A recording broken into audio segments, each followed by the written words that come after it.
the most explosive hack in history. Хакеры — это же люди свободные, как художники. Они, значит, настроение у них хорошее, они встали с утра и занимаются тем, что картины рисуют. Так же и хакеры. An election becomes a battleground. Once they hack, if you don't catch them in the act, you're not going to catch them. Sources admit Russia's behind it. Потому что я, знаю наверняка, кто это сделал, но суть в том, что я не хочу об этом говорить. Under orders from Vladimir Putin. This is the most successful covert influence campaign in recorded history.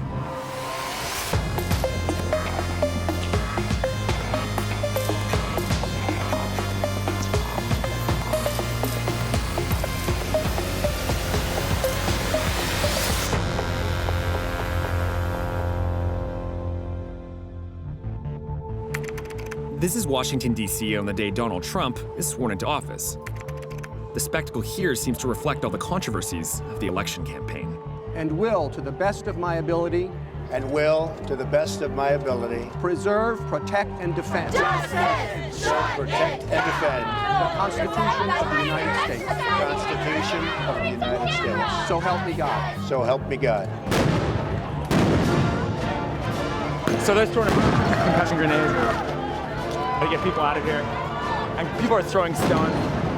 Jesus fucking Christ! Back up! Back up! This has actually got pretty fucking serious. There's riot cops everywhere. And many who came out to protest today believe that none of this would have even been possible without the hidden hand of Vladimir Putin. So is Trump a legitimate president in your eyes? Definitely not. I don't think it's even debatable that he had help from Putin to get him where he is, and I think Putin certainly has an agenda in doing that.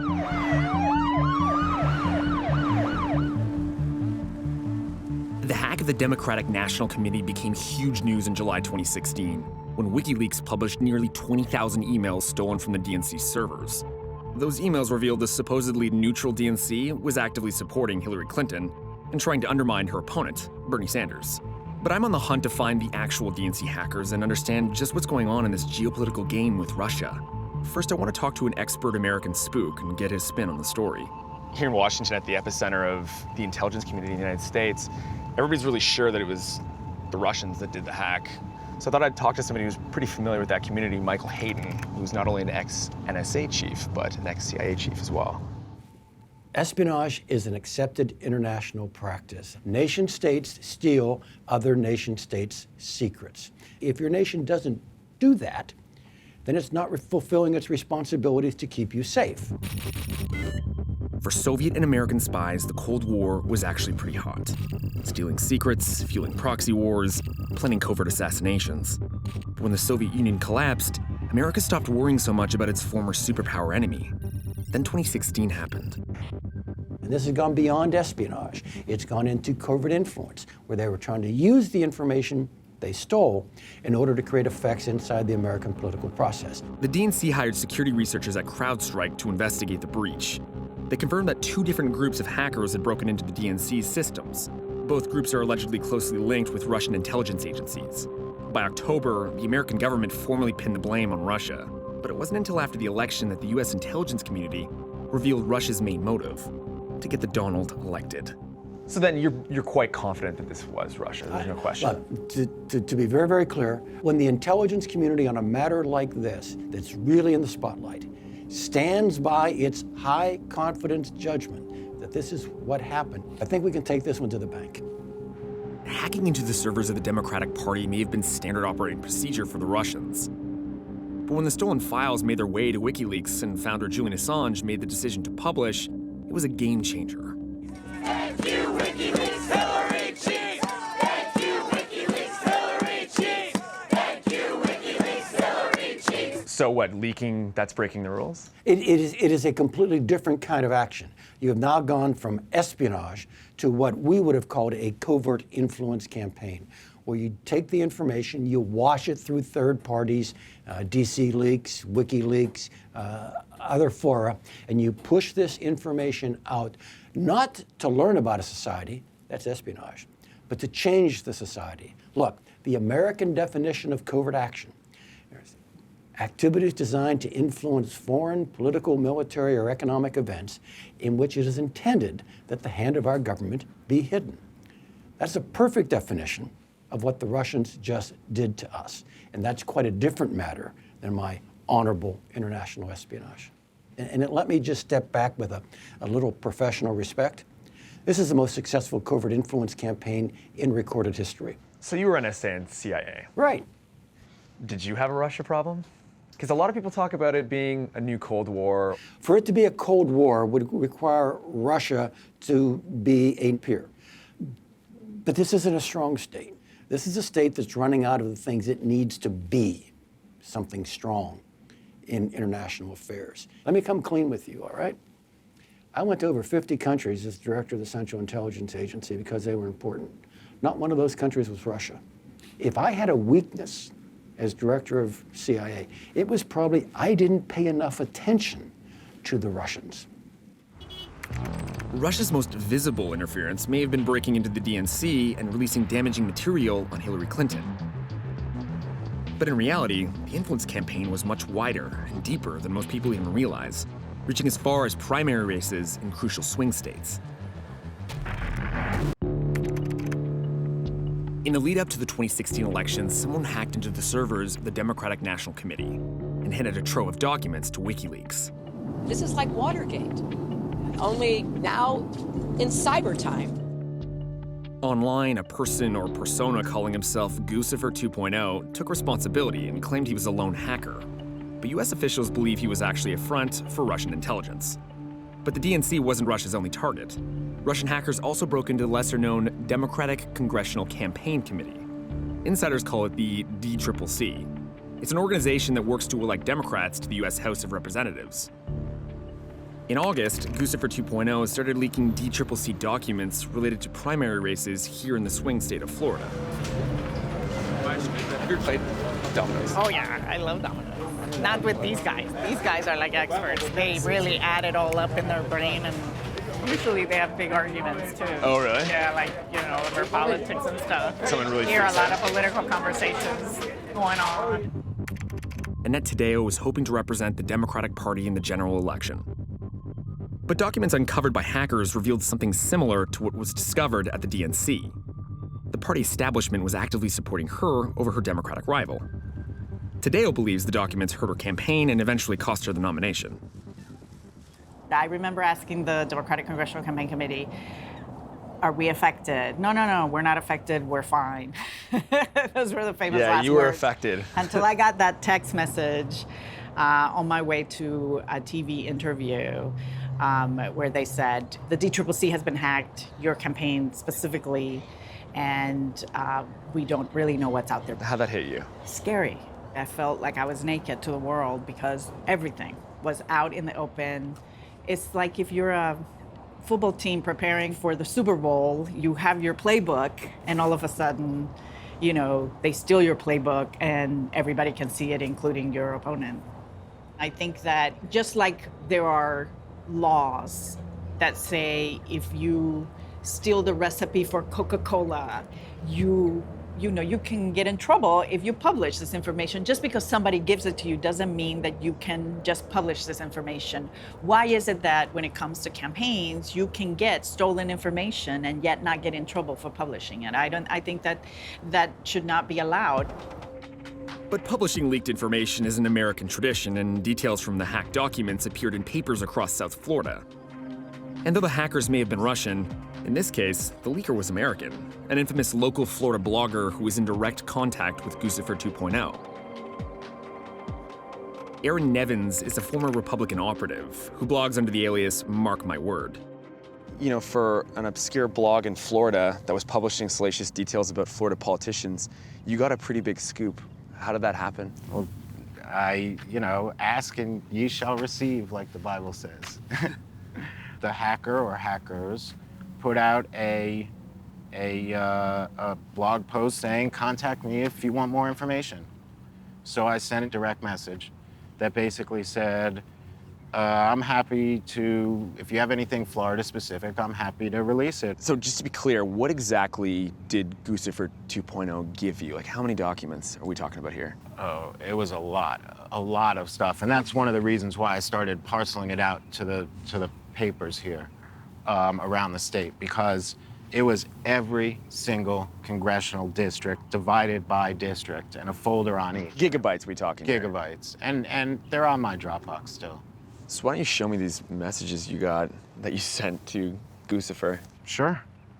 You can see the first one. Feel free to send any Florida-based information to editor FLA. Got it. .com. Hi, thanks for your info. There'd be no viruses. Even just for lulz. Ha ha ha. Holy fuck, man, I don't think you realize what you gave me. So I can see you're kind of freaking out a little bit. Yeah. Oh, you owe me $1 million. There it is. So races that I've worked on, where they've done this type of data to find what we would call persuadables, that's the huge $1 million value. It's the swayable people. That's what you're after. It's the swayable people. That document gave a pretty good roadmap for the entire state of Florida as to where the Democrats will be deploying their resources. So you just coughed up the playbook, basically. Basically. For the first 2 days, as I was parceling it out, looking through it, trying to figure out what exactly I had, the only thing that was going through my mind was, when's the FBI gonna kick down my door? Do you feel like you might have been kind of a tool of a foreign state? Nah, I don't think that, because it was all, you gotta remember, it was all Americans who were releasing the information and who were using the information.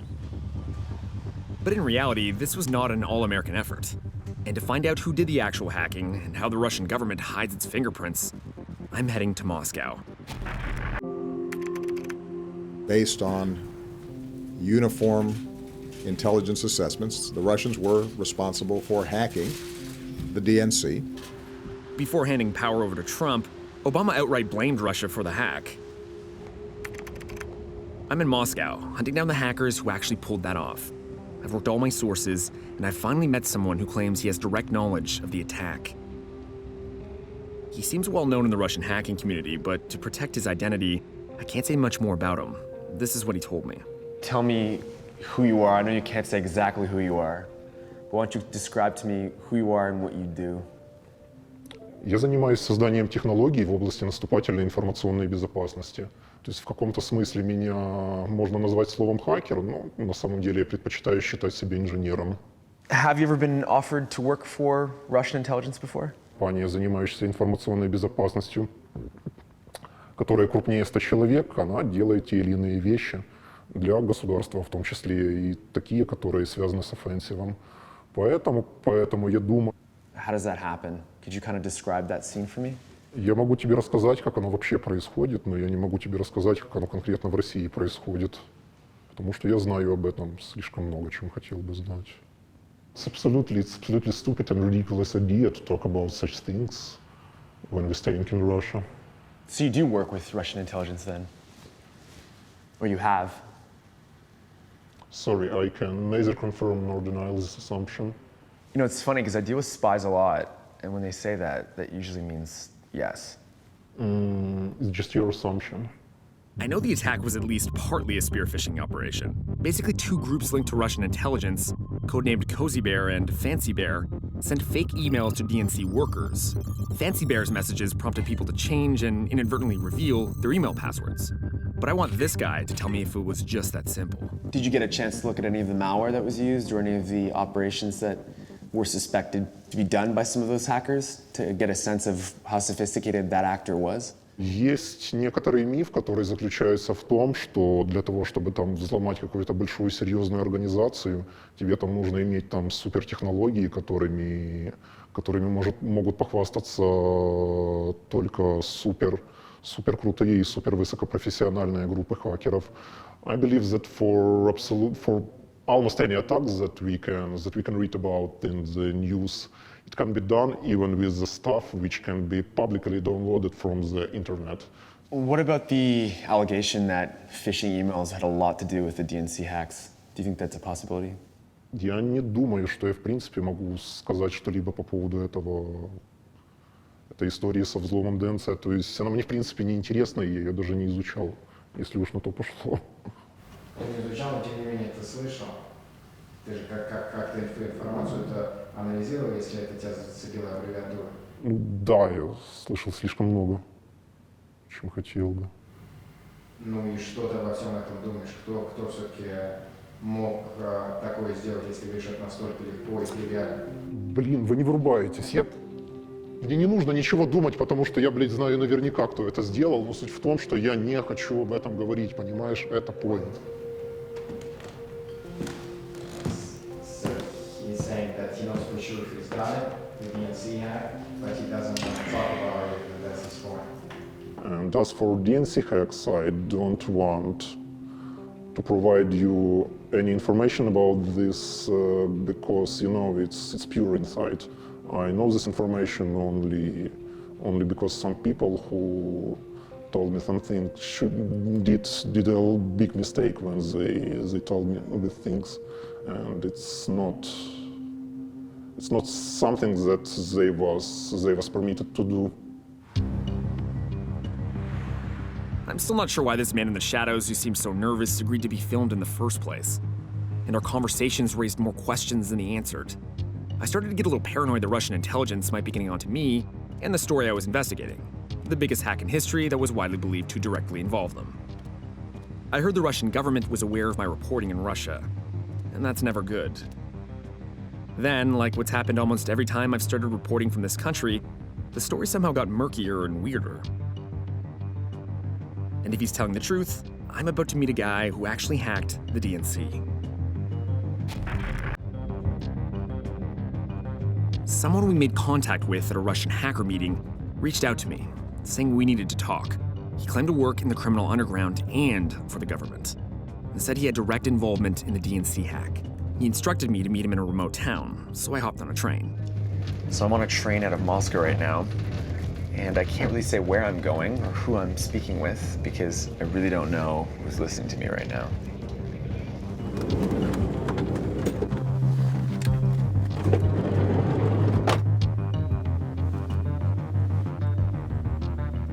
Online, the person I met was eager to talk, cracking jokes and sending pictures.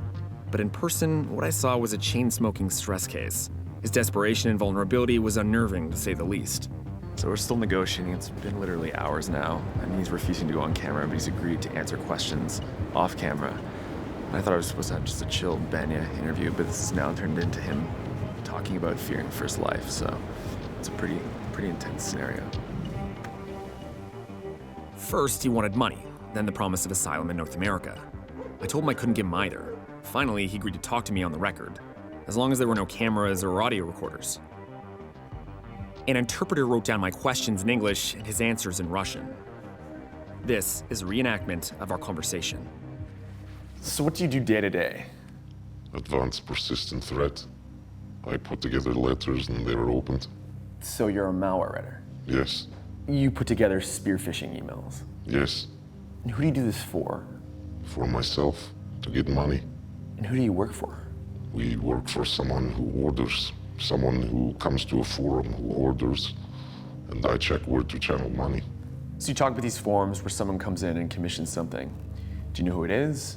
Like someone in the government, FSB, GRU, Department K?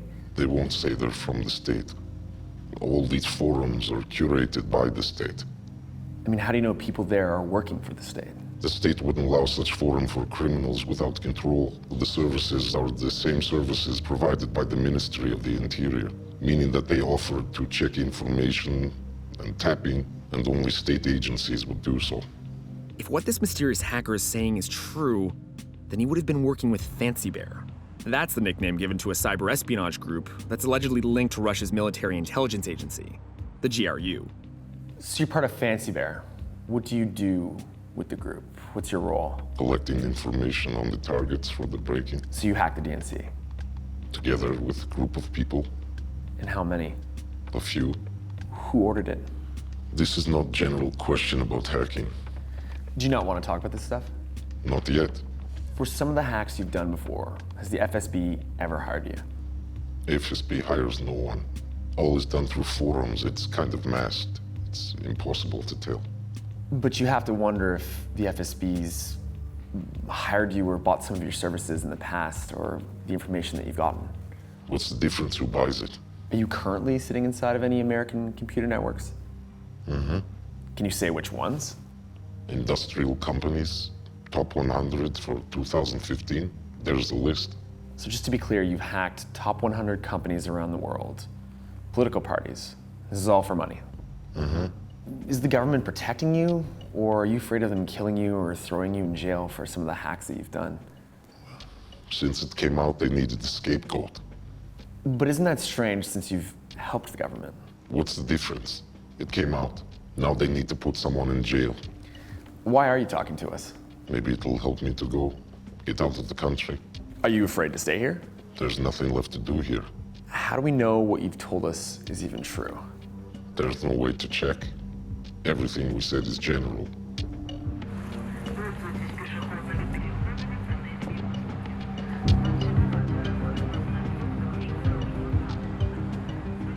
This might be the closest I'll come to the real source of the 2016 election hacks. If this man is telling the truth, the U.S. intelligence community was right. The Russian government did in fact order the attacks, but the individual hackers behind the keyboards could have been freelancers who were hired or pressured into doing the work, or who didn't even know what they were doing. And that is definitely the MO of Vladimir Putin. The question is, why? And what will America do next?